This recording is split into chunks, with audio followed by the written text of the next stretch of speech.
Olá, caro aluno, tudo bem? Eu sou o professor Cleverson Neves. Hoje estou substituindo a professora Alessandra Petrec, nesta disciplina hoje, que é a nossa última aula, que nós vamos trabalhar os últimos conceitos. São conceitos tranquilos diante do que a gente já trabalhou, e a Alessandra também trabalhou com vocês na primeira, na segunda e na terceira aula. Então, como é de conhecimento de vocês, esta disciplina é uma disciplina do núcleo comum do curso de Ciências Econômicas. Eu sou o professor Cleverson Neves, sou graduado em Ciências Econômicas, tenho especialização em Economia Empresarial, onde me dá o conhecimento de trabalhar com essas técnicas contábeis e administrativas.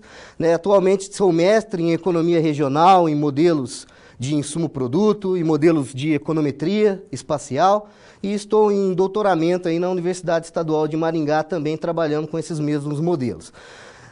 Então, diante da apresentação dada, nós vamos trabalhar então com a teleaula 4, que tem a temática da gestão de análise de crédito e capital de giro. Então nós vamos trabalhar com as circunstâncias que envolvem a questão da análise de crédito, questões de prazo, de pagamento, recebimento, as questões de capital de giro, Nós vamos verificar se existe uma intermitência entre os fluxos de recebimento, entre pagamentos.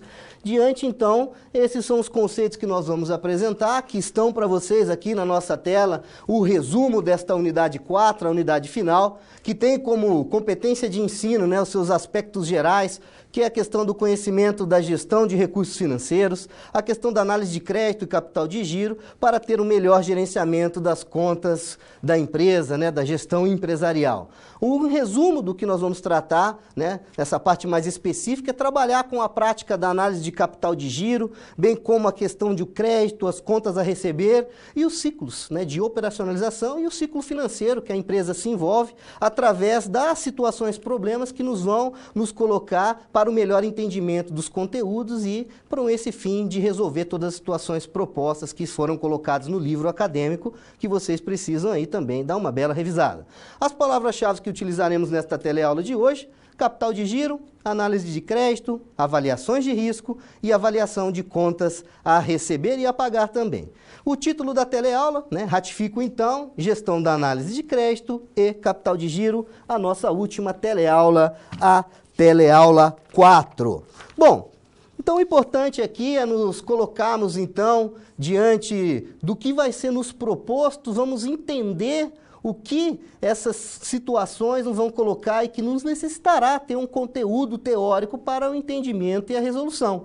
Então essa parte importante é convidar você, aluno, a conhecer o que nós vamos trabalhar durante aí essas 4 situações, problemas que vai envolver essa teleaula. Então nesta aula, nós vamos nos considerar, eu, você, um experiente consultor. Nós somos contratados para ajudar a organização da empresa chamada Casablanca.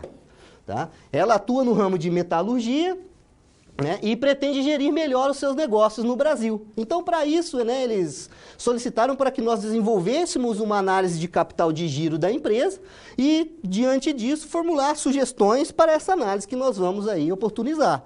Então, para a nossa empresa, na verdade, forneceu algumas informações para que nós pudéssemos apresentar, então, as condições que vão nos gerar as proposições das situações, problemas, que nós vamos ver logo mais, que é a questão da nossa situação, geradora de aprendizagem. Mas antes disso, eu gostaria então de colocá-los diante da abertura dessa teleaula com este vídeo que vai ser lhe passado.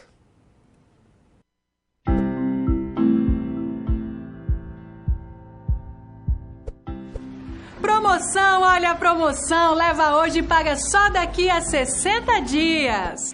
Tem momentos na economia em que a situação não fica fácil para ninguém.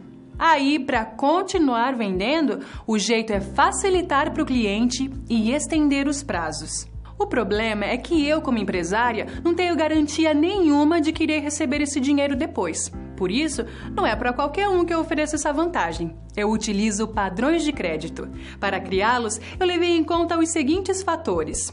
Primeiro, eu analisei o risco que é conceder crédito para aquele cliente. Depois, determinei um prazo para o pagamento. Em terceiro lugar, decidi oferecer um descontinho se ele pagar antes do vencimento. Por último, se ele não pagar, aí eu tenho que ser chata e cobrar mesmo. Nada muito insistente no começo, que é para que o cliente volte a comprar comigo. É uma carta aqui, uma ligação ali, mas se mesmo assim não der certo, aí sou mais rígida. Já ouviu aquela frase, para fazer dinheiro é preciso gastar dinheiro? Então, para começar a vender a prazo, tive de investir um pouco também. Não foi simplesmente deixar pagar depois. Eu passei a ter 4 novos gastos, com devedores duvidosos para cobrir as vendas inadimplentes, despesas gerais de crédito, que é a manutenção do departamento de crédito com pessoal, materiais, serviço de informação, esse tipo de coisa, despesas de cobrança e custos de investimento marginal em valores a receber, que é uma taxa de retorno mínima exigida sobre o investimento adicional em valores a receber. Tudo isso pode soar trabalhoso, mas garanto que é mais fácil do que parece. Nessa unidade de capital de giro e análise de demonstrações financeiras, a competência técnica é justamente conhecer os aspectos da gestão de recursos financeiros, análise de crédito e capital de giro para a gestão financeira empresarial. Também vamos passar pelos seguintes pontos: o capital de giro, seus conceitos e sua administração, consideração do risco de crédito, avaliação de valores a receber e medidas de controle de crédito. E como dinheiro não é só teoria, mas também prática, na situação da realidade profissional, você irá desenvolver a análise de capital de giro de uma empresa e apresentar um relatório com as suas conclusões. A cada sessão, as atividades englobarão as etapas dessa análise. Fique esperto, porque para isso você vai precisar de conceitos vistos em unidades passadas. Então vamos lá, acesse seu livro didático, as web-aulas e o material complementar, além de responder aos questionários das pré- e pós-aulas de cada sessão. Enquanto você volta aos estudos, eu volto ao trabalho. Promoção! Olha a promoção! Leva hoje e paga só daqui a 60 dias! Então, retornando, quais são, então, esses conceitos passados, então, né, que a moça aí nos passou, que nós deveríamos ter para dar seguimento e o melhor entendimento para as proposições que vão vir diante das situações problemas? Vamos, então, conhecer quais são esses conhecimentos prévios que nós já deveríamos ter absorvido para o melhor entendimento dos conceitos que vamos trabalhar? A questão da teoria geral da administração, né, a TGA, os conceitos administrativos, os fundamentos de economia, ok? Os fundamentos de economia que vão trabalhar com os conceitos dos indicadores financeiros e econômicos, né? Aqueles que vão te dar embasamento para o cálculo, a questão da matemática financeira, né? A contabilidade introdutória, como faz essa gestão, os indicadores, como calcula, como analisa, quais são as principais funções de um administrador nessa questão de gestão, do controle de todas essas informações. Conhecer da evolução da administração financeira à medida que ela vai avançando, à medida que os controles precisam ser aprimorados, tanto na questão do pagamento quanto do recebimento. Os fundamentos da administração financeira, que vai estar dentro ali dos fundamentos da teoria geral da administração, bem como está dentro também da contabilidade introdutória, análise das demonstrações contábeis e análise dos indicadores financeiros, que a gente utiliza aí bastante, a questão da matemática básica. Bom, então colocados esses conhecimentos iniciais, né, nos passado uma ideia geral do que nós vamos trabalhar, é importante agora nós pensarmos em conjunto qual é essa situação geradora de aprendizagem, que vai nos proporcionar a poder resolver essas situações que estão aqui elencadas. Então nós vamos desenvolver a análise do capital de giro da empresa Casablanca. As etapas desta análise ela vai ser distribuída em 4 situações problemas. A primeira nós vamos abordar as questões dos conceitos básicos de capital de giro e a sua relação diretamente com o ciclo operacional. Na segunda situação problema, nós vamos envolver questões que envolvem a questão do investimento e financiamento do capital de giro. Na SP3, na situação problema 3, nós vamos ter questões de avaliar riscos de crédito, né, dentro dessas sessões que vão ser propostas. E na situação problema 4, nós vamos conhecer, então, a avaliação das contas a receber, que leva em consideração as questões de risco, né, que a empresa sofre ao adotar diversos tipos de políticas, né, com maiores prazos, né, enfim. É isso que precisa ser ajustado e entendido. Dentro da concepção, né, da situação problema, para entender o que nós vamos ter daqui para frente, essa questão começa aqui. Como produto final desta aula, nós teremos que apresentar, então, um relatório analítico de capital de giro, né? Então, portanto, nós vamos ter que apurar para ter essas informações o quê? O cálculo operacional e o ciclo financeiro do negócio, da empresa, né? Segundo, calcular a necessidade de investimento no capital de giro da empresa, né? Que ele diz em giro da empresa. E na letra C aqui, o terceiro ponto é fazer uma análise global, uma análise geral, né, da questão da administração financeira que a empresa tem que fazer no curto prazo para fazer uma melhor gestão, para não ter alguns problemas de receita, né? Aqueles pagamentos descasados com os recebimentos. Então, nós precisamos organizar essa gestão, né? Dar esse conhecimento pleno que a empresa necessita. Então, diante disso, né, eles passaram esses dados que nós temos aqui apresentados nesta tabela. Ela é o balanço patrimonial, tá? Então, é o balanço patrimonial das organizações, que nós já vimos, é a Casa Blanca. Todos os valores estão em milhões de dólares, ou você também pode usar milhões de reais, isso aí não vai interferir no entendimento. Então, aqui nós temos todas as informações, então essas informações a gente vai usar ao longo de todas as situações problemas, ó. O ativo circulante, lá vamos colocar ano 2000, né, 2020, X0, 20X1, 2000, 2001, para facilitar, né? O ativo circulante, então, desse ano, e também o passivo circulante. Então, nós vamos ter todas as informações que nós vamos necessitar nesse quadrinho, que engloba o ativo circulante, que é as disponibilidades, aplicações financeiras, contas a receber, estoque, enfim. Essa aqui é a forma que você montar um balanço patrimonial. Então, aqui ele elenca as informações que nós vamos precisar ao longo das situações, problemas que não vai ser proposta. Então, todas as informações que a gente retirar, ou está nessa tabela aqui, ou está na sequência dos slides, conforme o entendimento da leitura. Algumas informações adicionais que nos foram colocadas, que é a questão das compras, que envolvem valores de compras no ano 2000 e no ano de 2001, tá? Então, tem ali os valores de um ano para o outro, os custos da mercadoria vendida. Então, a gente observa que as compras aumentaram de um ano para o outro, o custo da mercadoria vendida também. E as vendas, né, aumentaram absurdamente, né, de 13 mil para 59 mil. Então, a gente vai analisando algumas informações, vai tirando já algumas características importantes, para que aí a gente possa aí colocar e fazer essa junção que a situação problema nos vai pedir, né? Esse entendimento para a colocação ali e a inserção das fórmulas, a utilização, para poder explicar melhor os resultados, que nós vamos ver agora. Qual é, então, essa situação problema, né? Então, vamos ao vídeo, então, conhecer qual é a situação que nós vamos ter que resolvê-la? Olá! Você já pensou no dia a dia da carreira que você escolheu seguir? Bom, para ter uma ideia dos desafios da sua área, agora você vai procurar soluções para situações problema. Para prosseguir, primeiro é necessário ter estudado e finalizado a sua pré-aula, já que é nela que você encontra os conceitos e as teorias da disciplina. Feito isso, você vai conhecer a sua primeira SP e vai identificar onde a situação se passa, quais agentes estão envolvidos e quais são os recursos disponíveis. Com essas informações, você vai problematizar o contexto apresentado para então solucionar o desafio. Preparado para começar a SP1? Então boa sorte e até mais!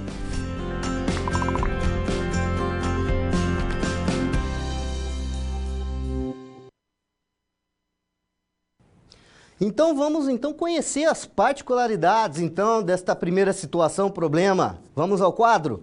Bom, nós começamos, então, a entender a questão do capital de giro. Qual é a situação que nos elenca a entender a questão do capital de giro? Então, nessa primeira situação, a nossa tarefa, o nosso trabalho vai ser calcular o quê? O capital de giro líquido da empresa, né? O CGL. E também ele é conhecido como o capital circulante líquido. Nós vamos calcular também o capital de giro próprio, tá? E bem como os ciclos, que são o ciclo operacional e o ciclo financeiro. Então, eu coloquei apenas um lembrete aqui, né? Lembramos que nós vamos utilizar os dados que foram apresentados, como eu já disse, ratifico, na situação geradora de aprendizagem. Então, todos os valores eu me reporto àquela tabela, ok? Então, só coloquei aqui um adendo do professor Assaf Neto, que ele faz uma colocação, é um perito nessa área financeira, que ele coloca que a capital de giro, né, essa questão corresponde ao ativo circulante da empresa, né? Então, aquilo que ela tem condição de circular rapidamente, correntemente, né? Aquilo que ela tem ali no caixa, enfim. É o que nós vamos definir agora, né? O que é o ativo circulante? O que é o passivo circulante? O que é o balanço patrimonial? né? E o que é o patrimônio líquido? Então, nós podemos colocar, a grosso modo, o que o ativo circulante é composto. Então, o ativo circulante, o próprio nome diz, é o ativo que circula com facilidade, com negociabilidade fácil. É aquele dinheiro em caixa, é aquele dinheiro que está na conta corrente, né? Aquele que está na aplicação financeira com rápida retirada, as contas a receber, esse demora um pouco mais, é mais moroso, mas também faz parte do ativo circulante. Ele não tem a mesma liquidez, mas também faz parte do ativo circulante, bem como os estoques. A questão do passivo. O passivo circulante, ele é composto, né, pelo próprio nome diz, né, aquelas contas correntes que levam em consideração as contas a pagar, as dívidas que existem com os fornecedores, pagamentos de impostos, os empréstimos concedidos que, né, deverão ser pagos e as provisões, né, isso aí é uma coisa importante, né, as provisões de gastos, né, eles são colocados dentro dessa conta passivo circulante. E o balanço patrimonial? O balanço patrimonial nada mais é que uma demonstração contábil, né, ele faz uma análise de posição, que é uma análise estática, né, uma análise num tempo longo, um ano, que é um período contábil, né, então ele te dá ali uma posição tanto dos valores contábeis quanto dos indicadores financeiros e econômicos da empresa. Então ele é apresentado aí de uma forma aí de um balanço. Tá? E o patrimônio líquido? O patrimônio líquido ele é chamado de um grupo de contas que vai registrar justamente esses valores que pertencem aos sócios. Né? Então o patrimônio líquido é aquilo que está dentro do ativo total da empresa, mas é recursos dos próprios sócios, porque tem parte de ativo de empresa que pertence a capital de terceiros, então ele não compõe o patrimônio líquido. O patrimônio líquido é aquele que realmente pertence aos sócios, né? E a diferença, né, principal é a diferença entre o ativo e o passivo, é o patrimônio líquido, né? Então, colocados esses conceitos, né, da problematização, do entendimento dessa situação, problema, é importante colocar essa figura, né, que é o giro que ele tem, né, que é o quê? A saída das mercadorias do estoque, entram ali para contas a receber no futuro, que quando recebem entra em caixa, o dinheiro que entra em caixa, ele refaz a compra, mantém os estoques, ou seja, esse fluxo ele tem que ser contínuo, permanente, né? E por isso a busca dessa eficiência, né? E é o que nós vamos tentar propor aí para minimizar os riscos. Então, dentro dessa condição de problemática, eu gostaria de colocar essa última circunstância aqui, que nós precisamos entender, que é a questão da figura 4.2, que é a questão do ciclo operacional e o ciclo de caixa. Vou explicar rapidamente um entendimento bem simples. O que é o ciclo operacional?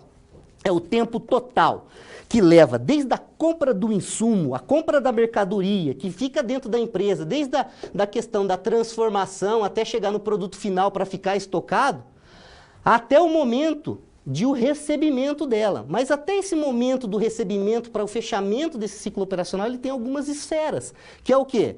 Quando você compra a mercadoria, ela está dentro da sua empresa, então ela está girando ali esse dinheiro que está parado dentro da empresa. Até o momento que você vende a mercadoria. Só que quando você vende, muitas vezes não é o momento que você recebe, você faz um faturamento, para você receber alguns dias à frente. Então sempre ocorre que as empresas necessitam, e é o que é necessário a gente fazer para esse negócio, é fazer o quê? Uma aproximação do quê? Dos períodos que você vai ter que pagar essa mercadoria que você comprou, até você receber a mercadoria que você vendeu para o cliente. Então, nós temos muitas dessas questões, que é essa questão que envolve esse problema, né? Por quê? As empresas muitas vezes precisam pagar os fornecedores com prazos que são muito mais curtos do que o que ele recebe do cliente depois que ele vende. Então, a gente precisa de uma política que faça um ajustamento. Então, nós temos aqui o ciclo operacional, que é o ciclo total, né? Nós temos os 3 períodos da compra da mercadoria até a venda dela, até o recebimento. Então, nós temos uma parte dela que ela fica estocada, outra parte que ela está com o cliente até o cliente efetuar o pagamento final. E os fornecedores aqui, a ideia é que a gente sempre tenta alongar esse prazo e encurtar o prazo de recebimento do cliente. E esse período que a gente fala que é o período de descasamento é chamado de ciclo de caixa, que é a necessidade de recurso naquele horizonte temporal.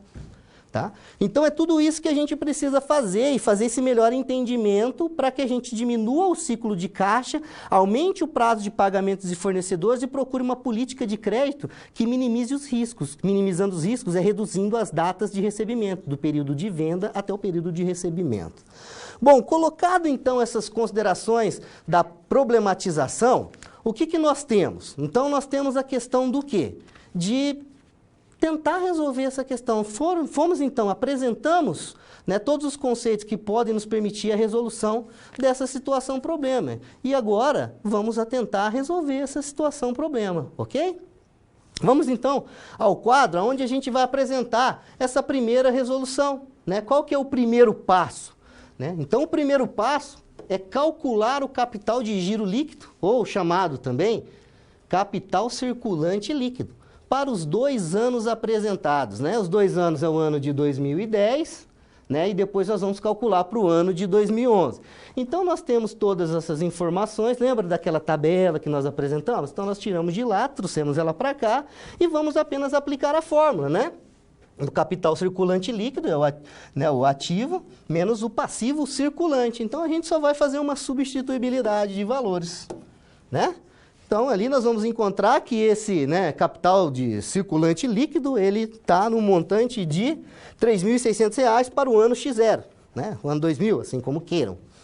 Na segunda parte, que nós vamos calcular agora por ano de 2011, é o mesmo procedimento, pessoal. Então, não tem dificuldade que nós vamos encontrar aqui, é o mesmo procedimento, ok? Então, nós vamos pegar também o 22.500 menos o 15 e nós vamos encontrar o 7.500, né? Nós só vamos tirar ali. Então, nós encontramos para o ano X0 e para o ano X1 o capital aí circulante líquido, ok?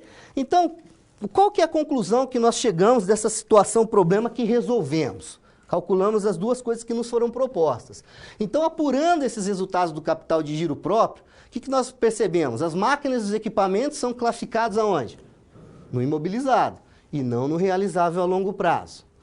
Os dados fornecidos pela empresa, ela não vai permitir calcular aquela última instância, né, que é o capital de giro, né, próprio. Mas por quê? Porque eles não informaram justamente o quê?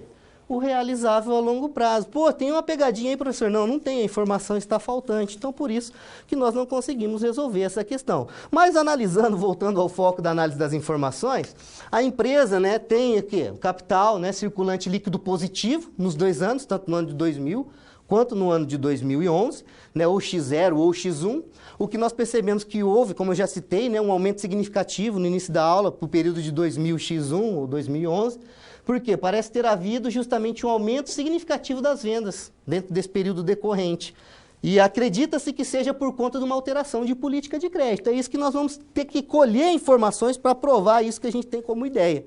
E aí a gente percebe que aumentaram as contas a receber nessa instância. O que nós precisamos saber? Se isso também corresponde ao quê? As vendas que foram efetuadas nesse período que receberam à vista, ou se foi com relação a recebimento de contas a receber que estavam atrasadas. Então, né, diante dessas informações, nós precisamos de um pouco mais delas para poder ter uma análise mais amplificada, né, desta situação. Então, dentro ainda da situação problema 1, né, apurando essas questões, nós podemos colocar justamente o quê?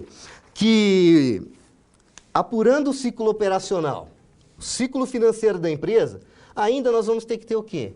Que é aquelas informações, lembra daquele gráfico que nós mostramos lá dos prazos de compra, pagamento de fornecedor até o recebimento do cliente? Nós precisamos saber qual que é esses períodos desta empresa. Nós precisamos saber os prazos que ela tem para a gente tomar e ter um conhecimento mais coerente das medidas que nós vamos traçar como novas estratégias de política para esta empresa. Então, nós vamos precisar conhecer o prazo médio de estocagem, o prazo médio de recebimento e o prazo médio de pagamento, ok? Que passa por todo esse ciclo aqui que eu coloquei para vocês aí, tá? Depois vocês olham com mais calma essa figurinha aí. Então, nós já podemos nos propor a resolver essa questão do prazo médio, né, de estocagem. Pessoal, fórmula.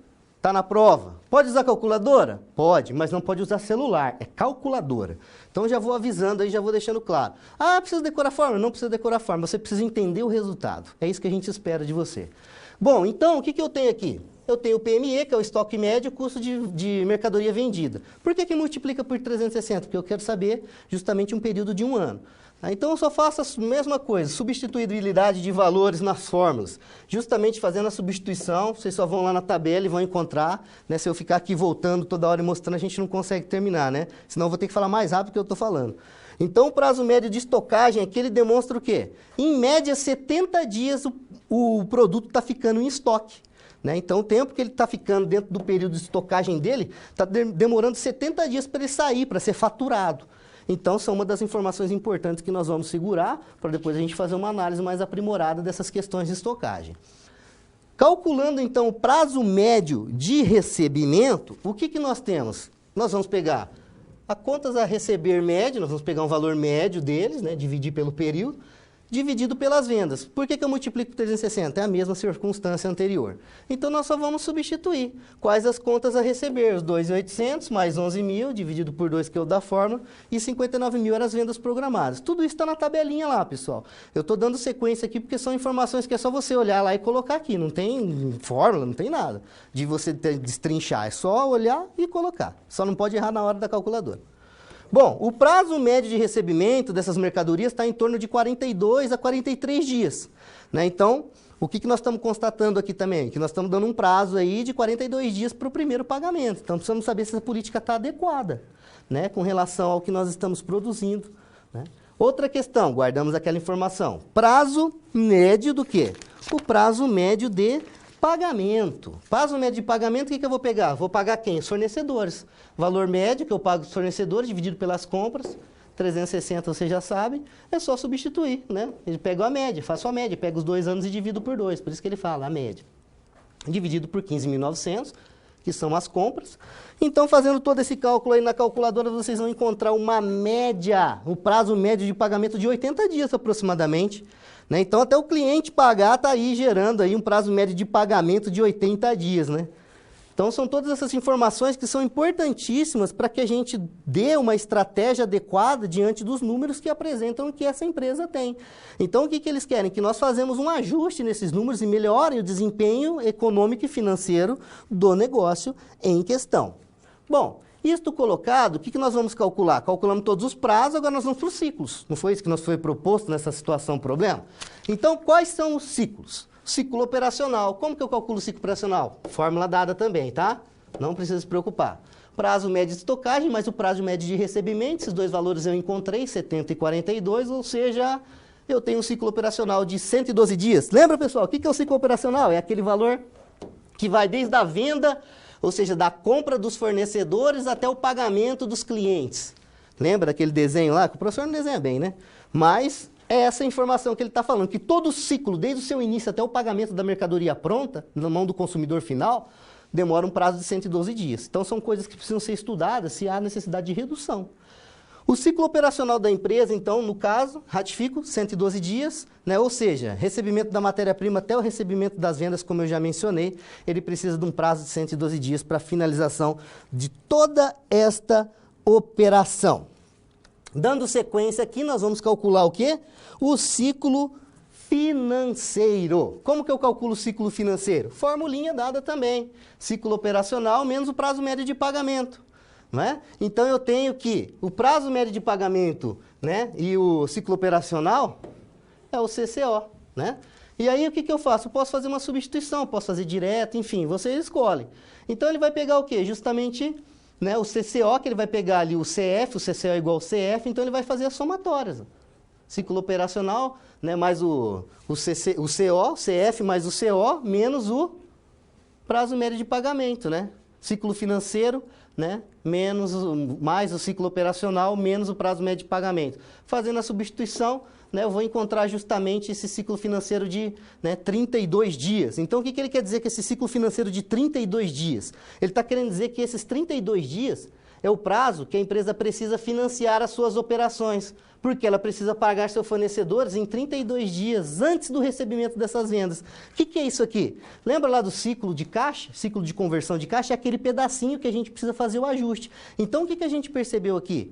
Que eu ainda tenho que utilizar recursos de terceiros ou, enfim, colocar dinheiro do bolso durante 32 dias, porque é o período que eu demoro até receber realmente essa mercadoria. Então, por isso que a gente tem que ter um controle desse ciclo operacional, para que não haja esses descasamentos. Então, por isso que a venda ela tem que ser feita sempre em sequência para diminuir esses prazos. Né? Mas o difícil é sempre conseguir vender em sequência, ainda mais com uma demanda, com um problema que nós temos justamente na nossa economia. Né? A gente aqui ensina um padrão, né? Mas os ciclos econômicos, né, nos demonstram, às vezes, um ajuste desse padrão. Não é isso?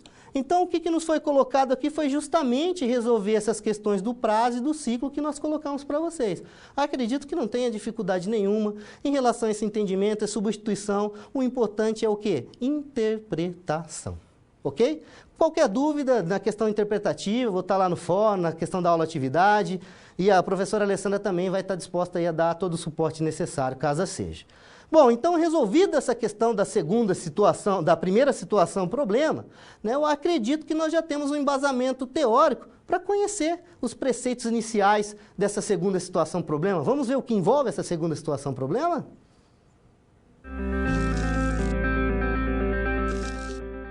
E aí?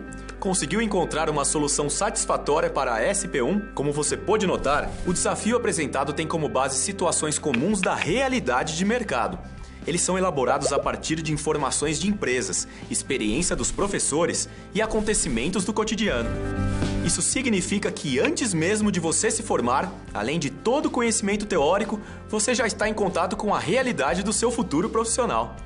Ah, e caso surja alguma dúvida, acesse o fórum e envie a sua pergunta, ok? Confere agora a SP2.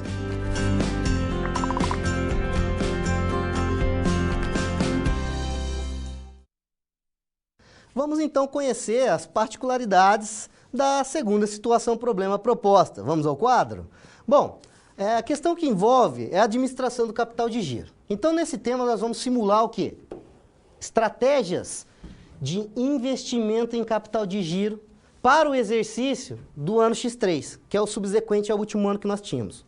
Então, considerando cenários estratégicos em uma situação conservadora, moderada e agressiva, nós podemos, então, calcular o retorno projetado para cada uma dessas estratégias, ok?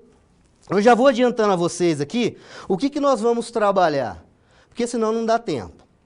Nós vamos, então, fazer as informações e as explicações referente ao cenário agressivo, a todos os entendimentos. Em relação aos outros cenários, é você seguir a mesma sequência, é só substituir valores. Então, explicando uma forma, né, de cenário, as outras formas é só substituir o valor. Então, não tem segredo, ok? Caso tenha dificuldade, é só procurar a professora Alessandra, ou eu mesmo aí respondo para vocês no fórum sem problema nenhum, mas vocês vão entender à medida que eu for passando aqui o que eu estou querendo tratar com vocês. Bom, então, dando continuidade, então, vamos voltar ao quadro da questão da situação problema. Nós, para cumprir essa tarefa, nós temos algumas premissas que nós temos que resolver aqui, né? E quais são essas premissas que nós precisamos resolver? É alimentar essa tabela do ativo circulante. Então, nós vamos saber qual que é o cenário, né, do cenário agressivo, o ativo circulante do ano X1. Temos também o ativo circulante do cenário moderador. Temos o ativo circulante no cenário conservador. Eu vou fazer todos os cálculos para este cenário. Os outros cenários vocês podem fazer seguindo essa mesma linha de raciocínio. Não vão ter problema nenhum, tá? Porque senão demora muito e a aula não dá. Nosso tempo não tem como resolver tudo aqui. Precisava de mais 2, 3 aulas. Enfim, o que nós vamos fazer aqui agora? Então, nós vamos pegar lá no cenário agressivo qual é justamente o ativo circulante do ano X1. Aqui nós já temos essa informação. Ativo não circulante, 26 mil. O que é o passivo não circulante? Passivo não circulante é 30% do ativo total. O passivo não circulante é 20% do ativo total. Então, nós precisamos aqui, então, encontrar qual é o ativo total para que nós possamos, então, saber quais são os passivos. Como que eu acho o ativo total? O ativo total é o ativo circulante, mais o ativo não circulante, ok? Então, logo mais, nós já vamos colocar essas informações, tá? Essa informação aqui é só uma informação repetida. Isso aqui pode tirar. Então, nós vamos encontrar os dois passivos, o circulante e o não circulante. O patrimônio líquido. O que é o patrimônio líquido? O patrimônio líquido é 50% do ativo total que a empresa tem, né? Que é a soma dos ativos circulantes mais não circulantes. Então, 50% é de patrimônio líquido. O lucro operacional aqui foi dado, 30 mil. E nós temos as despesas financeiras. As despesas financeiras, elas correspondem a 15% do capital de terceiros. Então, nós vamos precisar encontrar qual é o capital de terceiros e pegar esse percentual relativo a 15% e nós vamos descobrir qual é a despesa financeira. Após isso, nós vamos retirar lá do saldo, né, do patrimônio líquido para encontrar justamente qual é o lucro líquido para daí jogar aí a questão do imposto de renda, ou seja, é o que nós vamos trabalhar justamente ao longo, né, desta teleaula aí, né, desta situação problema que nos envolve.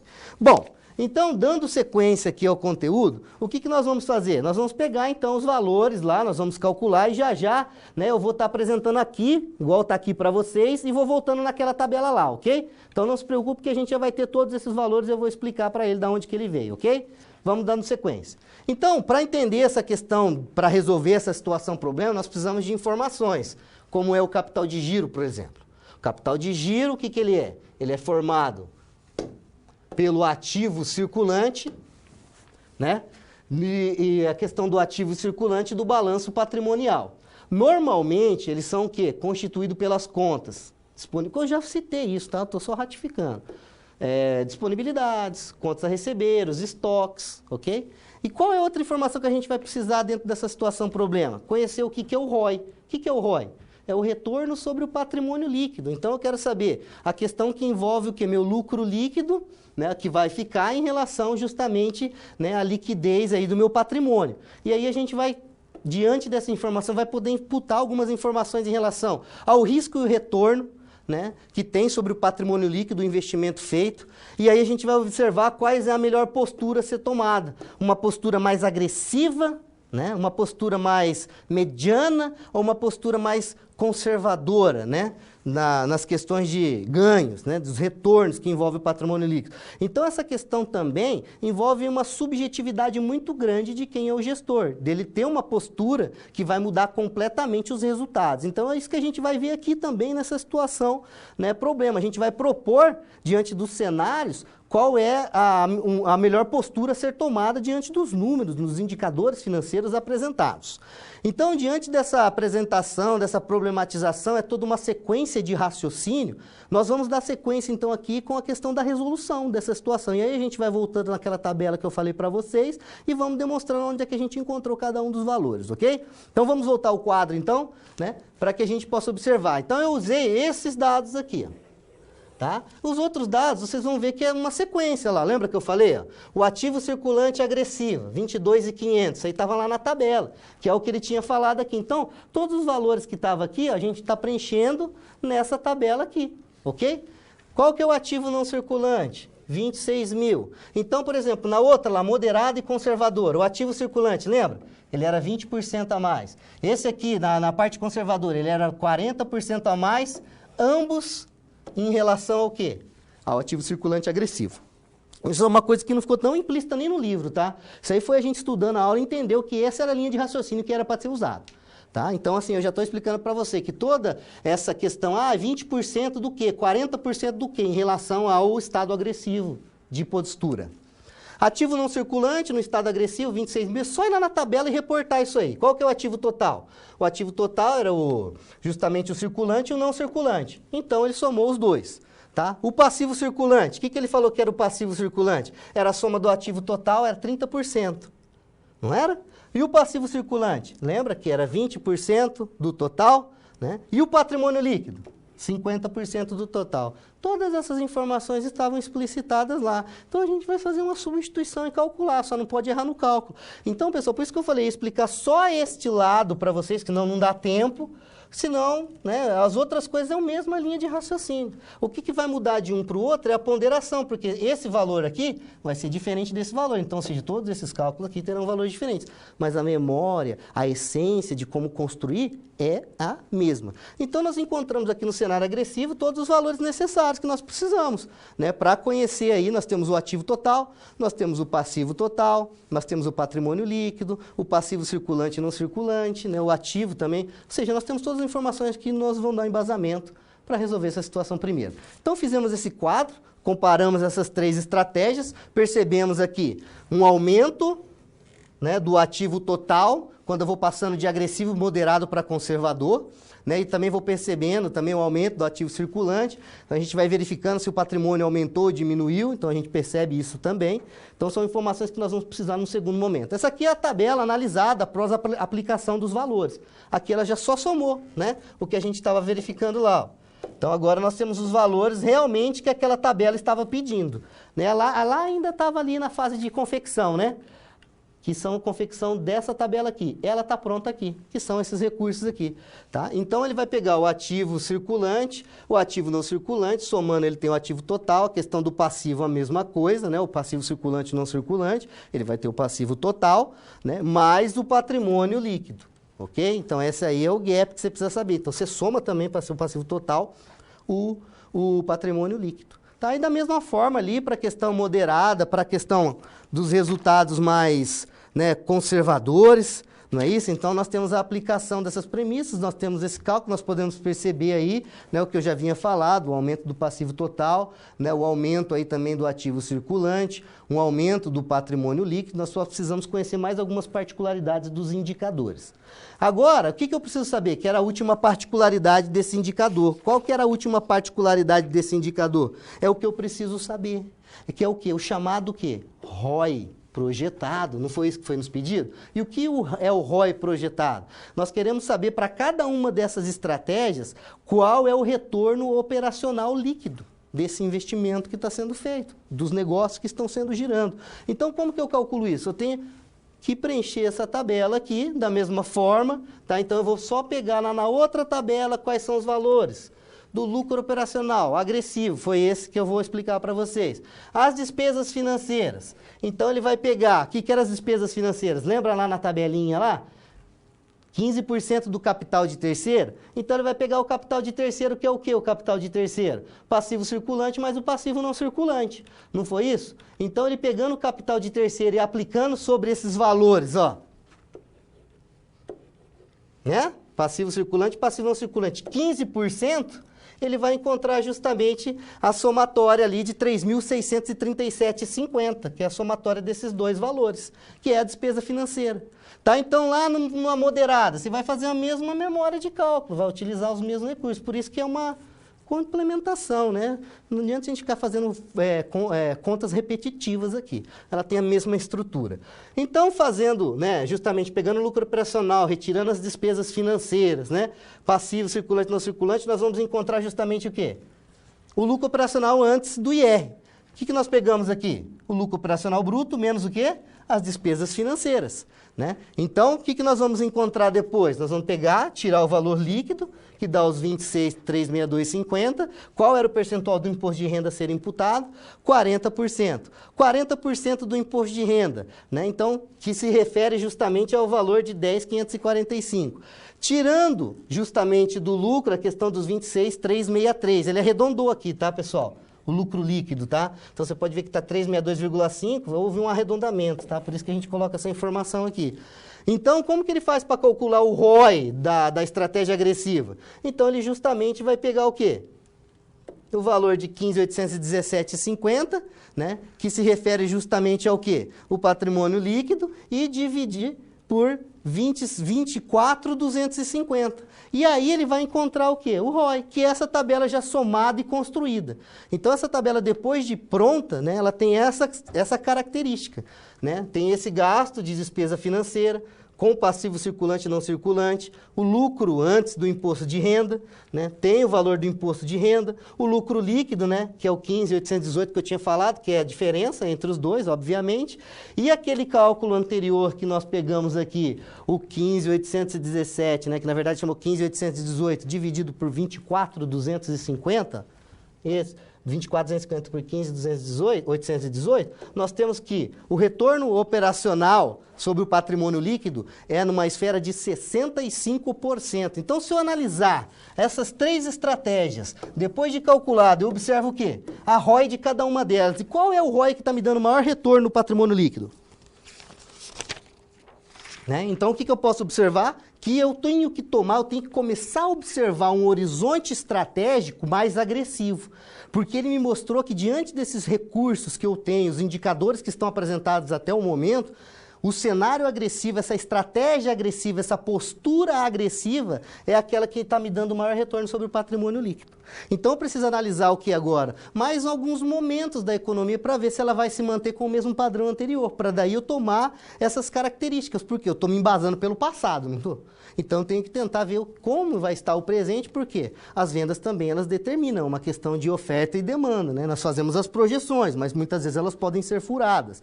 Então, fazendo essa análise também também de macroambiente externo, é importante para você traçar essa estratégia. Vou ser mais agressivo ou mais moderado? Isso vai depender também da circunstância da economia, não é? Não é só apenas os números. Se você for olhar número frio, você vai falar, não, eu vou ser agressivo. Mas daqui a um ano a economia sofre todos esses problemas que nós já estamos sofrendo. Imagina se ele fosse agressivo num momento como este, né? Então, as perdas poderiam ser muito maiores. Então, por isso que nós fazemos todo esse cálculo. É por isso que não foi proposto tentar resolver essa situação, problema, para que a gente tenha um horizonte, né? Não fique no ponto cego na hora de tomar uma estratégia importante. Então, a análise desses dados, né, que nós apuramos até o momento é justamente o quê? A sugestão que a empresa deve ponderar essa relação de risco-retorno de cada opção. Ou seja, como a empresa possui um índice de liquidez, o que era o índice de liquidez? 22.500 por 15 mil. Ativo, passivo, né? Ativo circulante dividido pelo passivo circulante. Isso me dá um resultado confortável, um índice de liquidez de 1,5. O que isso quer dizer? Para cada R$1 de dívida, ele tem 50% a mais para pagá-las, ou seja, de excedente. Então, a empresa ainda está com uma característica boa e acredita-se que, diante desse cenário, ela pode adotar uma posição mais agressiva e poder oferir mais rentabilidade, como foi proposto o indicador do ROI. Só que é o que eu digo, isso aqui não é uma verdade plena, é uma subjeção, mas nos dá um direcionamento com embasamento técnico, né, que o estudo nos dá. Mas ele não é uma verdade plena, foi o que eu disse. Precisa-se analisar cenários macroeconômicos do ambiente externo para verificar se ela mantém o mesmo padrão da quando você está fazendo essa análise, né, de projeção, né? Então, isso é muito importante a ser colocado, porque o aluno acha que isso é uma verdade plena e acaba tomando aí decisões erradas. Precisa analisar o ambiente como um todo. A análise desses dados apurados, a gente coloca que deve estar atento à questão do quê? Como eu estou falando, a questão da gestão. E isso envolve o quê? A questão do tempo de estocagem, a política de crédito, que pode muitas vezes comprometer a sua operação. Qual que era aquela política de crédito que poderia comprometer a operação? O ciclo de conversão de caixa, não é? Quanto maior o ciclo de conversão de caixa lá, pior para a empresa, ou seja, maior é o descasamento entre o pagamento que ele efetua para o fornecedor e o recebimento que ele tem do cliente. Então, ou seja, ele tem que bancar esse horizonte temporal. Então, ou seja, precisa analisar essas políticas de crédito, senão isso compromete justamente as operações da empresa. Ou seja, quanto maior a folga de liquidez, melhor. Então, a sugestão desse nosso, né, minha, a sua e a de um consultor responsável, né, inteligente como vocês são, é o quê? Adotar uma postura mais agressiva, analisando o macroambiente como um todo, diante desses indicadores apresentados. Acreditamos que essa estratégia agressiva, a postura agressiva é a mais adequada para uma maior rentabilidade sobre o patrimônio líquido. Então é isso que nos foi proposto nessa segunda situação problema, né? E diante dessas condições, acredito e tenho certeza que estamos preparados para já resolver essa situação 3. Então vamos observar quais são a essência desses problemas da situação 3 que nos são colocados? Bom, 2 SPs já foram finalizadas. Como você acha que está se saindo? Lembre-se de que para se dar bem é importante seguir as etapas, já que elas facilitam os seus estudos. Vamos revê-las? Primeiro é necessário estudar a pré-aula para conhecer a teoria e os conceitos da disciplina. Em seguida, leia a SP com atenção para conhecer e interpretar a situação exposta. Feito isso, você deve levantar hipóteses sobre a situação-problema, considerando os recursos disponíveis. E por fim, você deve aplicar os conceitos estudados com foco em resolver a problematização. Combinado? Então fique agora com a SP3. Até mais!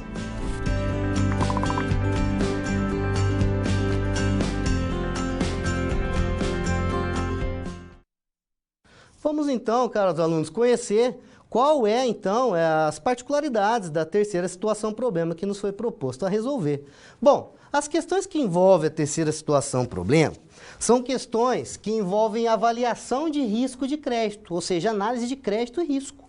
Então, nesta sessão, é uma sessão, assim, muito subjetiva, é uma sessão aberta, não tem um formato ideal. Isso, quem planeja, é desde o proprietário da empresa, dos gestores, do controller, todos envolvidos. Por quê? Você precisa conhecer justamente qual é a característica do teu consumidor, qual é a característica do teu mercado para você adotar uma política que seja adequada para que o seu produto tenha uma saída, né, de liquidez eficiente, que não demore para sair, que saia o mais rápido possível para ele poder ter essa melhor gestão, né, do crédito a entrar. Então, nessa sessão, nós vamos ficar responsáveis por criar uma política geral de crédito para as organizações Casa Blanca. Para tanto, nós vamos estabelecer os critérios. padrão de crédito, prazo de concessão de crédito, descontos financeiros por pagamentos antecipados e a questão da política de cobrança. Então, todos esses assuntos, eles têm que estar envolvidos na nossa pauta. E, diante de todas essas questões que nós estruturamos a trabalhar para ter uma melhor avaliação dos riscos e dos créditos, nós temos que adotar alguns padrões. Ou seja, o que nós temos que fazer? Definir os requisitos de segurança mínimo que nós vamos pretender atender pelos clientes, né? Que vão ser atendidos pelos clientes dentro da organização Casa Blanca. Né, verificar qual é o prazo que nós vamos dar para essas vendas, para serem recebidas. Tudo isso leva em consideração a característica do cliente. Ter em mente que nós estamos trabalhando com uma empresa do ramo de metalurgia, por isso que eu disse para vocês, é importante conhecer o segmento, para ver a característica desses demandantes. E que os clientes são outras empresas iguais nós, que nós estamos trabalhando. Nós não estamos vendendo direto para o consumidor final. Então, existe uma política também que é específica para empresas e outra que vai ser específica para cliente. Então, nós temos que ter essa noção que nós colocamos aqui, né, que são chamados B2B, né, business to business, né, negócio com negócio. Outra questão que nós devemos estabelecer é o prazo de concessão de crédito, estabelecer um prazo médio, né, que nós concedemos crédito, que na verdade nós estamos pagando a mercadoria para depois receber, né, estabelecer esses padrões de prazos.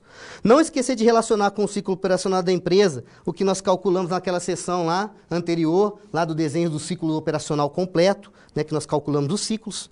Os descontos financeiros por pagamentos antecipados, nós vamos ter que definir se vai haver um desconto para quem paga antecipadamente, qual a estratégia para esse desconto, questão de dias, como que vai funcionar, qual a política geral que nós vamos adotar nesse sentido. Uma outra questão é a política de cobrança. A gente definiu alguns prazos, estabelecer, a partir de 3 dias nós vamos fazer ligação, a partir de 10 dias nós vamos enviar alguma comunicação, definir essas estratégias para recebimento, né? E tentar sempre receber o mais próximo dos vencimentos, né? Se passar o mais, né, rápido possível dos valores que nós temos a receber dos clientes. Então, tudo isso envolve essas questões analíticas, né? Então, assim, de acordo com a Safineto, ele coloca que esse enfoque ele usualmente é adotado em estabelecimentos de política de crédito, que vai envolver o quê? Estudo de 4 elementos. Quais são os 4 elementos analíticos? Né? É o quê? A análise de padrões de crédito, prazo de concessão, que é o que nós estamos falando, descontos financeiros por pagamentos antecipados e as políticas de cobrança. Então, nós já pressupomos e utilizamos as ideias de Safineto para poder ponderar para a Casa Blanca quais estratégias que nós vamos assumir aí e tomar como crédito. E diante disso, é importante nós colocarmos algumas situações que nós devemos ter como característica, né, questão, né, primária. É observar quais são os 5 Cs do crédito. Isso é básico. Para todo mundo que trabalha nessa área administrativa de controle de gestão financeira, o livro do Gitman aí está em cima da mesa. Então, o livro do Gitman, onde nós adotamos essas características, é que a empresa tenha os 5 Cs de crédito. Né? Ela vai observar o caráter do cliente ou da empresa, a capacidade de pagamento, o capital que ela tem, o colateral que nós vamos ver o que é e as condições que ela tem dentro do mercado para fazer essa negociabilidade. A questão que envolve o caráter, ela leva em consideração o quê? O histórico de cumprimentos das obrigações que esse cliente já teve ao longo do tempo, com outras empresas do ramo. Né? Então, muitas empresas, eu mesmo, tenho um caso particular. Eu fui analista de crédito de uma empresa grande, né, no nível nacional, de tintas, ou seja, produtos aí, químicos, e a gente fazia justamente essa análise, né, de caráter, observar o quê? A gente ligava para outras empresas do mesmo segmento, do departamento, e nós trocávamos informações, referente a pagamentos, referente a prazos, né, todas essas questões. Então, são questões que nós necessitamos, que são questões básicas a se conhecer, que é o caráter, a característica desse cliente como bom pagador. A questão da capacidade é ver se esse cliente, né, diante das informações que você colhe, né, ele honra com o crédito que ele solicita, né, na base das demonstrações financeiras que ele vai ter que te apresentar, solicitar as demonstrações financeiras, observar o fluxo de caixa, os indicadores de liquidez. Isso tudo é importante. Ele está dentro dos 5 Cs de crédito. Capital, relação entre dívida do solicitante e o seu patrimônio. É isso que nós colocamos agora. O colateral, esse sim, é o valor dos ativos que o solicitante dispõe para dar em garantia de crédito. Ou seja, tudo que ele tem dentro da empresa, o ativo total. Qual que é o ativo total da empresa? O ativo total é aquilo que ele pode transformar numa forma de pagamento no futuro. Não é isso? Então, essa questão é colateral. Quanto maior o volume dos ativos, né, maior colateral ela tem, né, característica de bom pagador. Né? e de empresa também que tem uma boa sustentabilidade financeira. As condições que a empresa tem hoje no mercado, condições econômicas, condições que ela tem dentro do setor, né, a capacidade que ela tem de gestão, a qualidade dos produtos, tudo isso está dentro da questão, né, da análise de crédito. Né? Tudo isso envolve a característica da empresa como um todo. Então, diante da análise, é importantíssimo caracterizar aí os 5 Cs de crédito e verificar qual é o ponto que a empresa se encaixa em cada um desses pontos estabelecidos, né, positivamente ou negativamente. Outra questão são os principais fontes de informação para avaliação do risco. O que você vai fazer? Avaliação o quê? Retrospectiva, né? Retrospecto daquilo que já aconteceu, das demonstrações contábeis anteriores. Colher informações de empresas de assessoria e decisões de crédito. Né? O Serasa não passa informação para ninguém, né? O SPC muito menos, a gente só paga isso e tem informação. Eles até disponibilizam um aplicativo que tem alguns indicadores, mas, enfim. Outras fontes, o importante é ir direto mesmo nas outras empresas, que a gente tem uma informação mais aproximada da realidade. Outras fontes de pesquisa, né? Por exemplo, as publicações que tem na empresa, do crescimento da empresa, dependendo do ramo, né? Tipo construção civil, está aí, né? Construindo bastante, né? Qual é que é a capacidade de expansão dessa empresa. Tudo isso é importante quando nós estamos fazendo justamente o entendimento para resolver essa terceira situação, problema. Então, diante dessas condições que nós tivemos de observar alguns conceitos teóricos importantes para essa resolução, vamos partir, então, para, né, a resolução, a indagação aí que nos foi feita em relação à situação problema proposta. Então, primeiramente, é importante fazer uma reflexão sobre o quê? Qual vai ser o tipo, a forma da política geral de crédito, né, que eu vou delimitar. Então, para isso, eu vou delinear o quê? 4 delineadores básicos, né, 4 pontos de partida. Padrões de crédito, o prazo de concessão de crédito, os descontos financeiros por pagamentos antecipados e a política de cobrança. Esses aqui são os 4 pontos básicos que nós vamos delinear para refletir sobre uma política geral de crédito, uma política global. Nós vamos observar padrões de crédito, os prazos dados de crédito, desconto para quem pagar antes, qual vai ser os percentuais e daqueles que atrasam, qual é a política que nós vamos tomar. Diante da primeira ponta, padrões de crédito, vamos fazer uma análise de risco. E essa análise de risco tem que envolver o quê? Será pelo modelo tradicional ou pelo modelo não tradicional? O modelo tradicional é esse agora citado. O modelo não tradicional, onde nós vamos utilizar recursos estatísticos, matemáticos, outras formas de análise, a não ser ali aquela pergunta-resposta, né? Aquela informação qualitativa, né? Não quantitativa. Quantitativa é a não tradicional. Haverá a utilização de modelos estatísticos, né, para a predição da inadimplência? Nós precisamos definir isso na nossa política. Se nós vamos usar recursos matemáticos, estatísticos, para estabelecer níveis de crédito. Né? Quais as informações e documentações que nós vamos pedir para fazer análise de crédito? Para a concessão de crédito, né, para as vendas a prazo, os clientes vão ser classificados por categoria de risco? Como que nós vamos fazer isso? Ou por valor de investimento? Como que vai ser? E quais seriam essas categorias que nós vamos criar? Então, tudo isso é importante você pensar para você construir um padrão de crédito. Por isso que nós não implementamos aqui e colocamos, vamos fazer assim, vamos usar esse modelo tradicional, vamos usar o outro modelo não tradicional. Não, isso fica aberto. O importante é que nós demos a gama de informações e vocês, subjetivamente, diante do entendimento do segmento do mercado que você atua, você escolher a melhor tipo de política. Existem essas duas. O interessante seria usar as duas. Tá? Então, isto colocado, nós podemos, então, entender melhor o que é essa análise tradicional. A análise tradicional ela vai envolver, como eu já ratifico, né? Já falei, análise do histórico do cliente, avaliação das demonstrações financeiras anteriores e informações cadastrais em serviços de apoio ao crédito e de outras empresas do mesmo segmento. Essa é uma chamada análise tradicional. Não é isso? Então, essa é conhecido como análise tradicionalíssima aí, que não necessita de recursos e ferramentas estatísticas, que são dos programas de TI, né? Os programas informatizados que nos permitem uma informação um pouco mais aprimorada, né? Com recursos, né, mais teóricos, aí, que envolvem mais a academia. Categorias de risco utilizadas. Aí nós vamos ter que classificá-las. Aqueles clientes que estão dentro de uma faixa de risco baixo, risco médio e risco alto. E aí nós vamos traçar isso dependendo das informações estatísticas que nós observamos, né? É tipo um termômetro, né? Vai de 0 a 1. Aqueles clientes que estão mais próximos de 1 é aqueles que vão apresentar mais problemas, né, em relação, né, à questão do pagamento, com alto risco. Aqueles que apresentarem 0,5 é uma medida de ponderação. Você faz um cálculo e encontra um indicador de 0 a 1. até 0,5 é considerado risco moderado, e de 0, né, de 5 a 0, ele fica com risco baixo. Então, você tem essas modelagens, né, que são de um âmbito mais tradicional e do âmbito mais não tradicional, para você poder trabalhar as questões das políticas de crédito que envolve.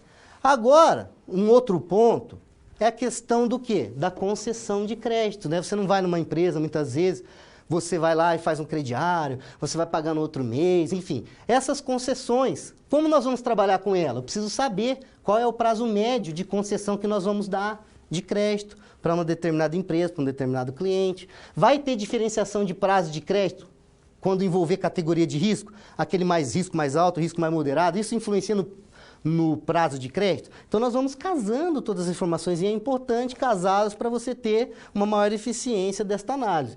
Qual é a estratégia para adoção desse prazo? Nós vamos manter o mesmo prazo médio de recebimento?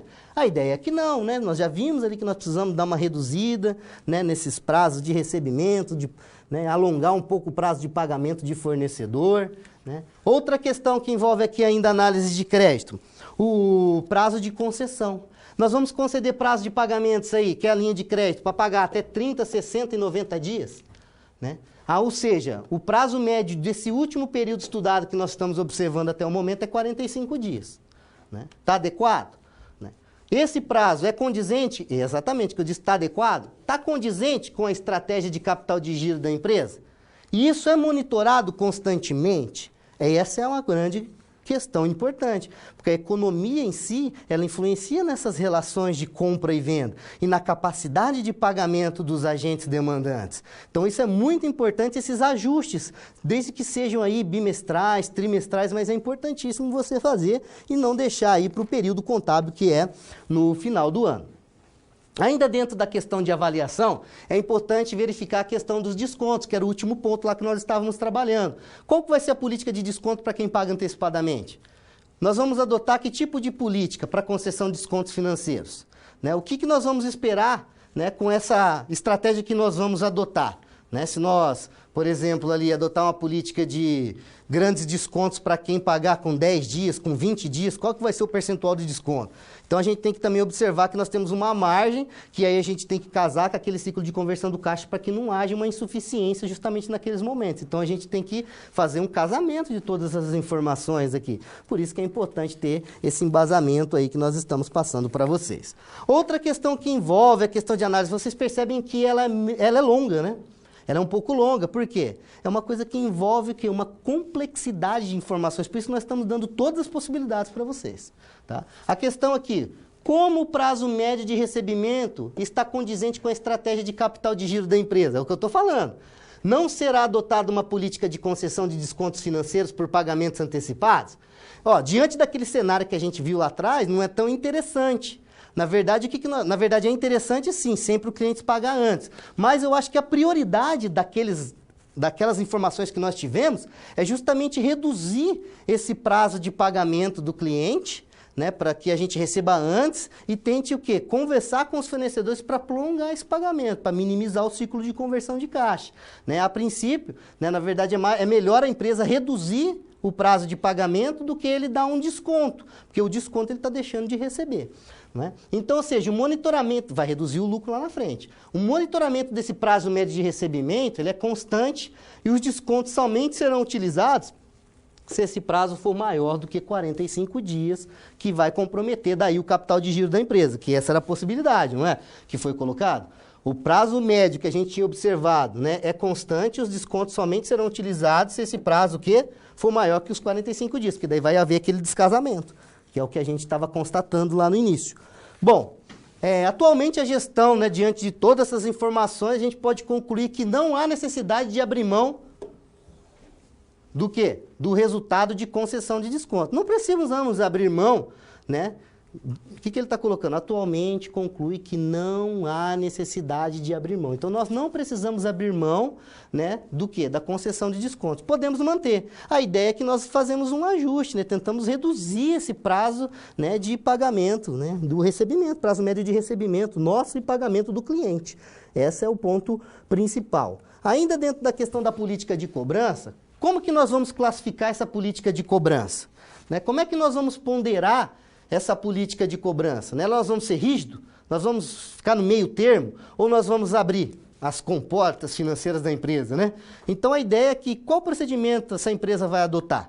Né? A ideia é que, né, fique ali entre a rígida e a intermediária, né? Essa situação, né, diante que ela apresentou de números aqui, não tem como a gente dar o quê? Uma prolongada, é isso que ele quer dizer folgada, né? Uma prolongada nesses prazos aí.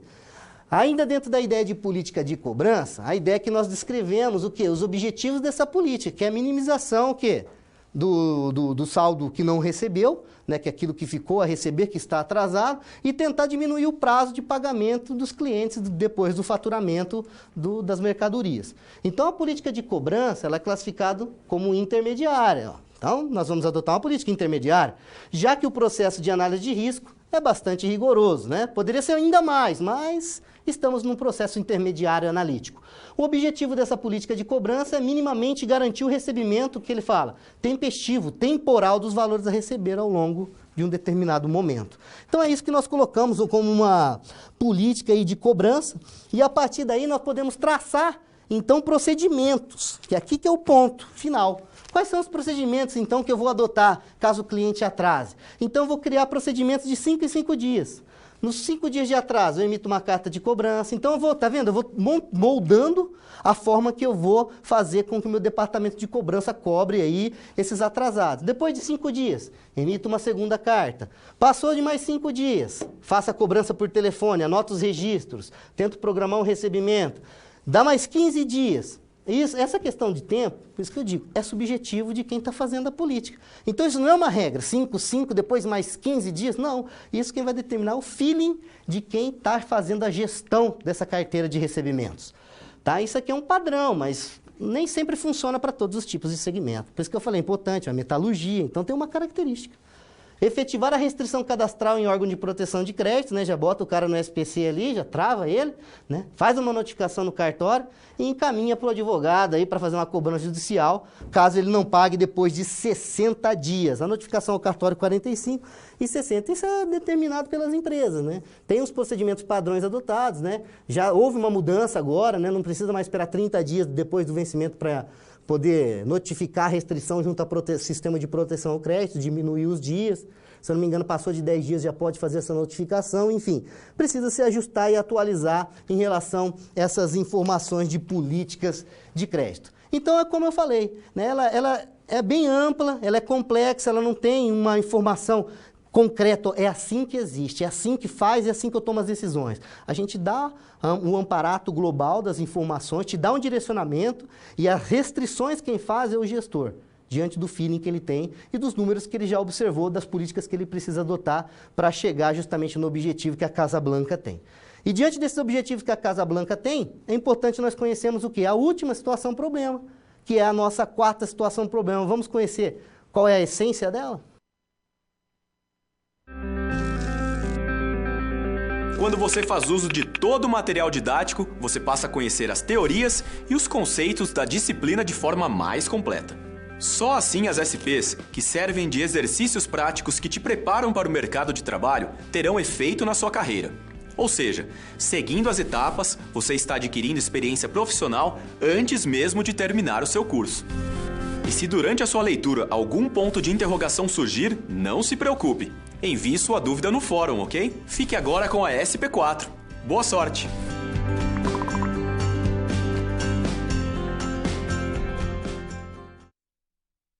Vamos então dar sequência e conhecer as particularidades então desta última SP, a quarta SP. Vamos lá? Bom, então a questão da quarta SP, ela nos possibilita entender a questão dos valores, né? Como que nós vamos avaliar esses valores a receber? Nessa sessão, nós vamos realizar uma análise que leva em consideração o quê? A gestão de valores a receber. Nós vamos calcular aqui o quê? O agem, né, da carteira de valores a receber. Já nós vamos caracterizar para você o que seria o agem, tá? E nós vamos calcular também o DVR. O que é o DVR? É os dias de vendas a receber, né? E a variação do saldo dos valores a receber, né? Que é a questão dos percentuais, né? As variabilidades dos valores a receber. Então é importante, depois de conhecer qual é a situação problema, tá? Então a situação problema, então, calcular o agem das carteiras, né? Calcular também o DVR, que é os dias que eu tenho a receber ainda, né? Das vendas que eu já efetuei, e também a variação desses valores a receber. Então começamos aqui caracterizando a conceituação do que seria o agem. O agem, ele é uma medida de estudo cronológico dos valores a receber ou dos valores a pagar, que é mantido por uma empresa. Então, o agem é a medida de você ponderar, encontrar, né, uma ordem cronológica, uma ordem temporal que você tem dos valores a receber, né, do que você programou, do que você já orçou, do que você já vendeu, do que você já faturou.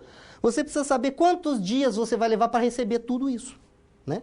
Então é o agem que a gente conhece, o número de dias que você tem a receber ainda daquilo que você faturou.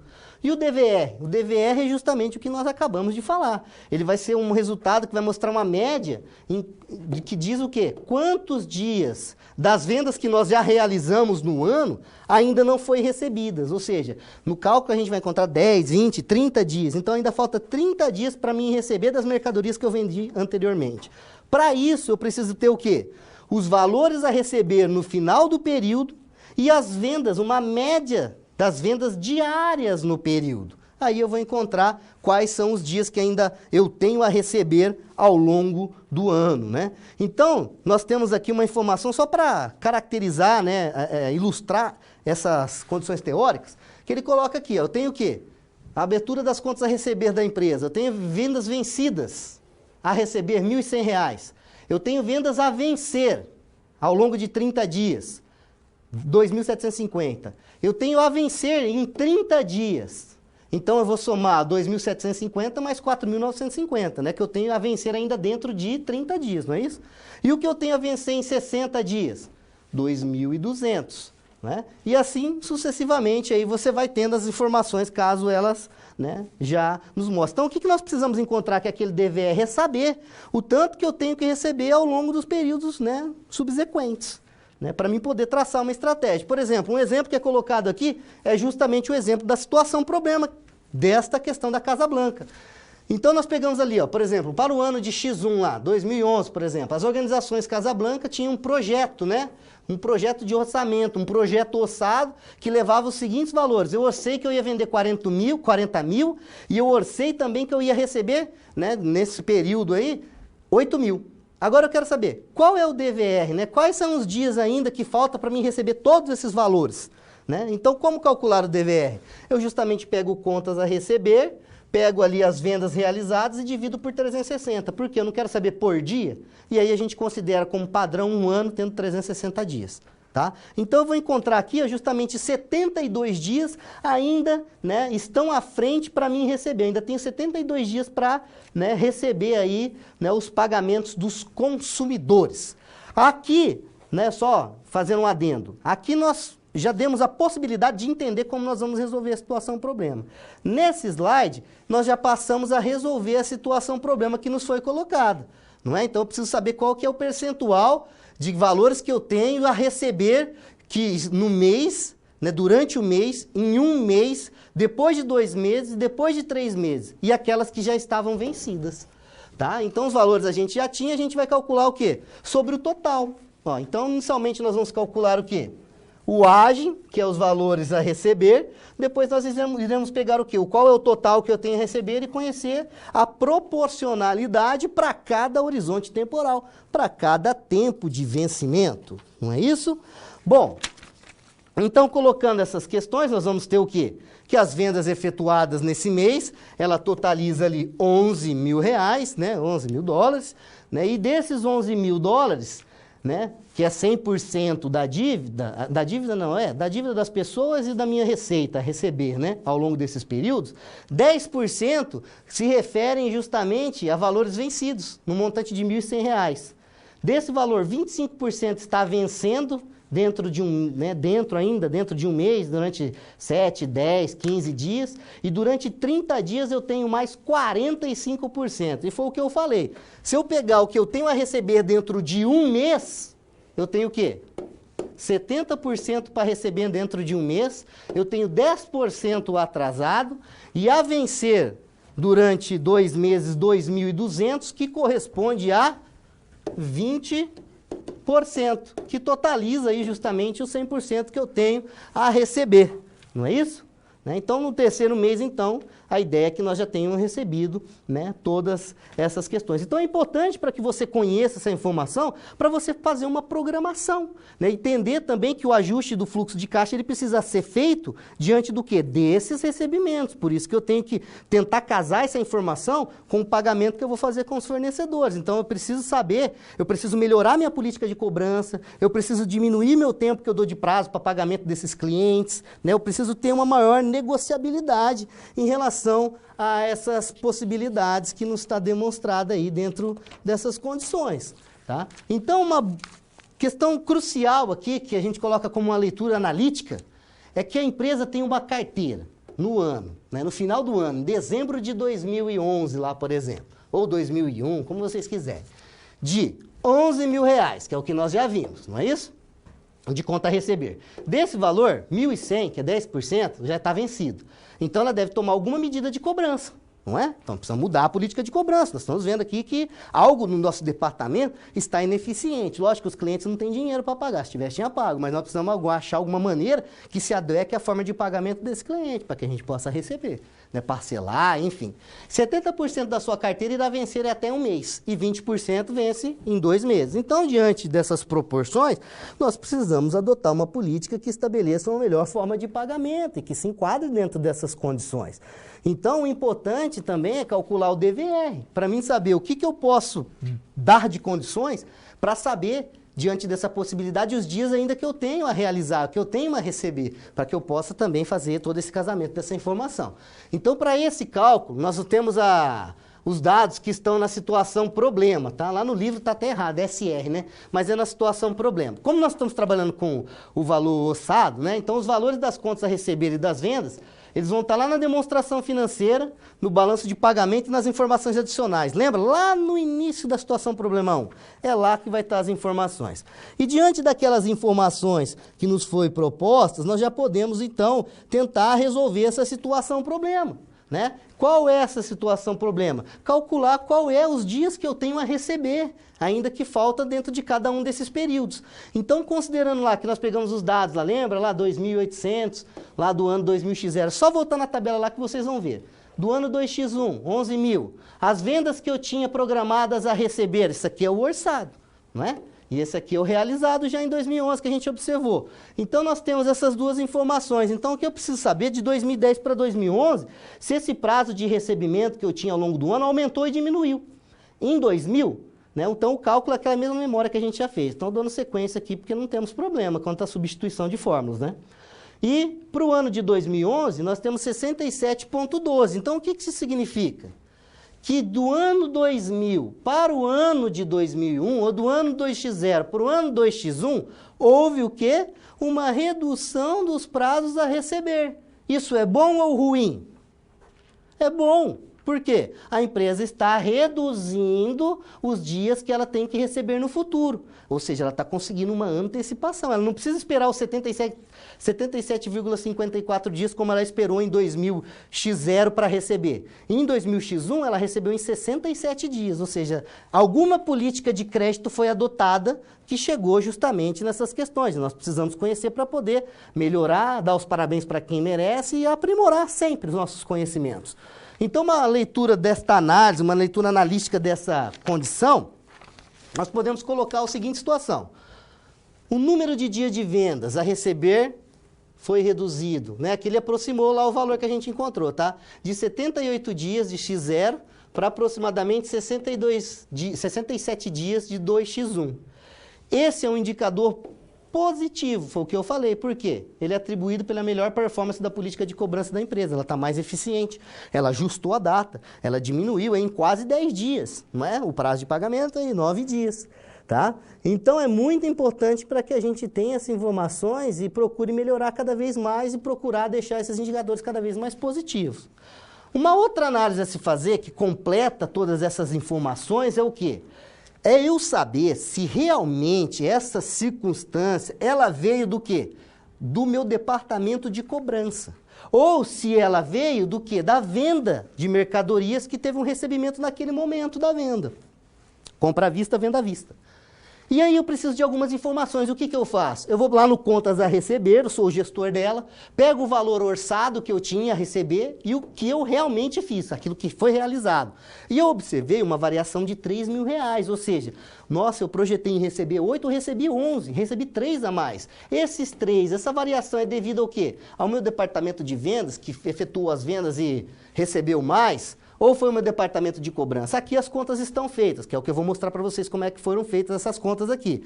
Então, depois que a gente faz, a gente pega e analisa justamente o primeiro ponto, a variação desses valores a receber. A gente vai comparar o orçado com o realizado, a questão do orçamento, e a gente vai justificar essas informações diante dessa qualidade que nós vamos ter que ter aqui. Eu quero saber se foi proveniente de valores de vendas ou se foi proveniente de cobrança. Como que eu faço a leitura analítica dessa situação? Eu quero descobrir como que eu chego nesses 600. Então, o que eu tenho que fazer? Eu vou pelo valor orçado, porque eu não tenho realizado desses valores, né? Eu estou fazendo uma projeção.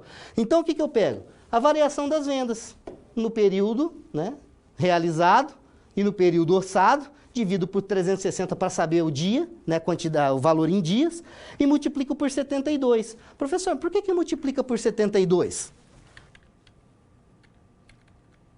Por quê? Lembra desse cálculo? Porque nós estamos fazendo pelo quê? Pelo orçado, porque eu estou fazendo uma projeção. Por isso que eu pego pelo valor aqui dos 40.000 orçado e utilizo, porque eu não tenho, isso não aconteceu, então eu estou fazendo uma projeção. Então, para isso, eu utilizo o valor orçado para me verificar, diante daquilo que eu estou orçando, quantos dias eu pretendo receber daquilo que eu programei. Aí depois você vai calcular o quê? O realizável. Isso aqui é do orçado. Você orça, depois você vê o que realiza. O do realizado é justamente esse DVR aqui, ó, de 2010 e 2011. Então, esses valores aqui são do realizado, que é o que você pode ir lá ver na tabela lá. Vai bater com aqueles valores. Agora, o orçado não. O orçado é uma projeção que não realmente se efetiva 100% concretizado, né? Não é aquilo que foi orçado, é o que realmente vai ser realizado. É o que a gente observou aqui, né? O realizado foi diferente. Por isso que houve diferença em relação ao prazo de recebimento. A gente verificou que justamente o prazo, que é o realizável, foi menor do que o orçado, não foi isso? Então, o realizável foi muito a contento. E é por isso que eu preciso saber que ele é proveniente do quê, né, esse orçado. Então, é justamente a gente pega esses 72 dias, que é o prazo médio do orçado, e verifica qual é esse valor. Então, o valor das vendas, essa variação que tem desse recebimento, R$600 é referente ao quê? Ao departamento de vendas que efetuou justamente as vendas nesse período. E R$2.400 foi referente ao quê? A efetividade do departamento de cobrança, uma boa conduta de crédito, né, e controle dos riscos que o cliente imputa, né, houve uma melhor cobrança, uma mais eficiente e conseguiu receber aí R$2.400, que fez um resultado extremamente importante para essa questão da resolução, não é isso? Então a empresa, ela fez um orçamento, como eu falei, o orçado de 8.000 de conta a receber, só que ela realmente recebeu 11. Então, incrementou 3. Desses 3 incrementados, R$600 foi explicado por uma incrementação pelo departamento de vendas e R$2.400 foi pela incrementação da política de crédito da empresa, que cobrou os clientes aí, parcelou e conseguiu uma boa efetividade no seu recebimento. Essas foram as questões propostas na situação Problema 4, que nós resolvemos elas categoricamente até o fim. E diante dessas condições, eu gostaria de colocá-los, de expô-los um pouco mais, né, expor você um pouco mais a participar dessa teleaula. Vamos então complementar essa informação com esse vídeo? Bom, chegamos ao final da nossa aula. E depois de concluir todas as SPs, é hora de você refletir sobre tudo o que aprendeu com os desafios. Vamos lá? Primeiro, ficou claro que o conhecimento vem ao fazer uso do material didático disponível no ambiente virtual do aluno. Isso inclui fazer a pré-aula, assistir aos vídeos, ler os textos e acessar as web-aulas. E depois de compreender os conceitos da disciplina, você aprendeu a aplicar os fundamentos aprendidos em situações similares às da realidade do mercado de trabalho. Tudo isso faz de você um aluno proativo e mais capacitado para exercer a sua profissão, o que te coloca passos à frente na hora de ter sucesso profissional. Mas não acabou. Você ainda tem a sua pós-aula para acessar. Não vai esquecer, hein? Cada parte do processo é essencial para a sua aprendizagem. Respeite todas as etapas, ok? Bons estudos! Tchau!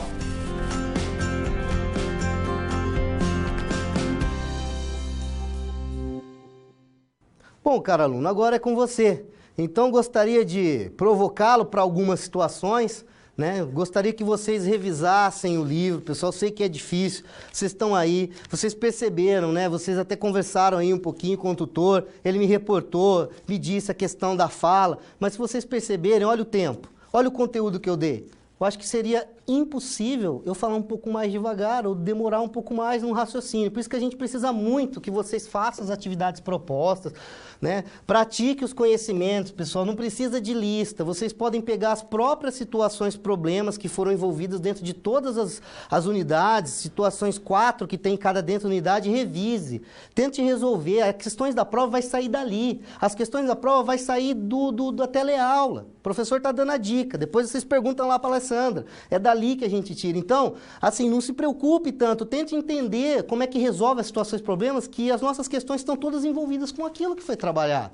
Então, é isso que eu falo, o importante não é ter lista, é ter dúvidas pontuais. E para ter dúvidas pontuais, nós precisamos que você não deixe de desenvolver um relatório das informações, revise de novo essa questão da organização da Casa Branca, refaça essa situação, problema, não entendeu algum ponto? Fórum no professor, aquele ponto, como é que resolve ali? O senhor falou ali, eu não entendi aquele raciocínio. A gente está ali para isso. Então, assim, cada professor tem uma forma de trabalhar, não sei se a Alessandra vai disponibilizar ou não, enfim. Eu acho que depende mais de vocês ali, sentar, resolver, a prova não está difícil, é tranquilo, é tudo que nós falamos, não tem nada que não está aqui.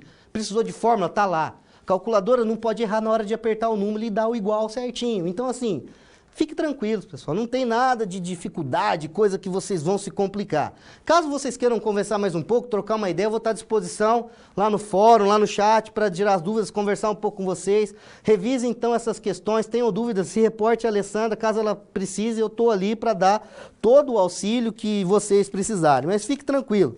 A prova não tem nada fora do normal, nada que nós não colocamos aqui. E nós vamos sempre trabalhar com vocês o que vocês precisam ter, o básico, o necessário. Ninguém está aqui para aprimorar o conhecimento ao extremo. Quer aprimorar? Faça uma pós-graduação. Aqui vocês precisam ter o conhecimento dos elementos básicos, saber resolver uma situação. Os particulares, as especificidades, vamos aprimorando ao longo dos estudos e do nosso conhecimento. Ok, caro aluno? Então, eu gostaria de deixar com você aqui o meu muito obrigado. Peço desculpas até pela rapidez, mas olhe do tempo. Consegui bater o tempo da forma que foi. Se eu falasse mais devagar, o conteúdo ia ficar para trás e as reclamações seriam ainda mais abruptas, né?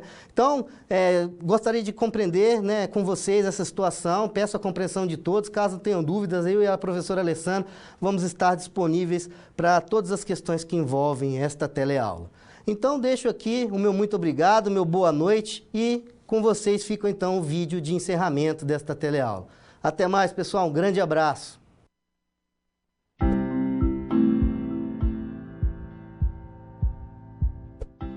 Olá! Estamos chegando ao fim da 4ª unidade de Capital de Giro e Análise de Demonstrações Financeiras. Ao longo das sessões, trabalhamos diversos objetivos de aprendizado, sendo eles: na sessão 1, a aplicação dos conceitos básicos de capital de giro, o entendimento da relação desse com o ciclo operacional e como calcular o capital de giro líquido e o ciclo financeiro. Na sessão 2, entender os conceitos e aprender a avaliar estratégias de investimento e financiamento de capital de giro. Já na 3ª sessão, o propósito era analisar os padrões de crédito e os prazos de concessão, ver como são dados os descontos financeiros por pagamentos antecipados e como podem ser estipuladas as políticas de cobrança. Por fim, podemos entender as principais medidas financeiras de uma política de crédito e suas medidas de controle. Se eu bem me lembro também, você deveria, através das situações problema de cada sessão, desenvolver um relatório com a análise de capital de giro da organização Casablanca. Você deveria começar na SP1 calculando os capitais de giro líquido e próprio e os ciclos operacionais. Fácil, já que nessa unidade foram apresentadas as fórmulas necessárias para isso. Na SP2, sua tarefa era simular estratégias de investimento em capital de giro, sendo uma conservadora, uma moderada e uma agressiva, além de calcular o retorno projetado para cada uma destas estratégias. Após comparar as 3 estratégias e fazer o cálculo do retorno de patrimônio líquido para cada uma, a conclusão seria que a empresa poderia adotar uma posição mais agressiva e obter maior rentabilidade. A SP3 pediu que você criasse uma política de crédito para a organização. Dessa forma, foi preciso estabelecer padrões e prazos de concessão de crédito, descontos financeiros para pagamentos antecipados e políticas de cobrança. Por fim, a última SP te deu a missão de analisar a gestão de valores a receber, através do cálculo do aging dessa carteira, o DVR e a variação do saldo de valores a receber. Com essas análises, o resultado final foi de que a empresa deveria tomar alguma medida de cobrança. Após isso, seu DVR seria reduzido e as vendas cresceriam. Viu só quantos conhecimentos novos? Para você treinar mais um pouco, vou deixar mais uma situação. Imagine que você precisa apresentar ao diretor financeiro o orçamento de capital de giro para o próximo ano. Já que as incertezas com relação aos cenários econômicos são muito grandes, bem como as expectativas de crescimento do setor, você deve produzir 3 cenários possíveis para suas estratégias de capital de giro: agressivo, moderado e conservador. Agora, se eu puder te dar só mais uma dica, volte ao seu livro didático e às webaulas. Também não deixe de responder aos questionários das pré- e pós-aulas de cada sessão, além de ir ao material complementar. Espero que você tenha gostado de aprender um pouco mais sobre gestão de análise de crédito e capital de giro. Por enquanto é só e eu fico por aqui. Até a próxima!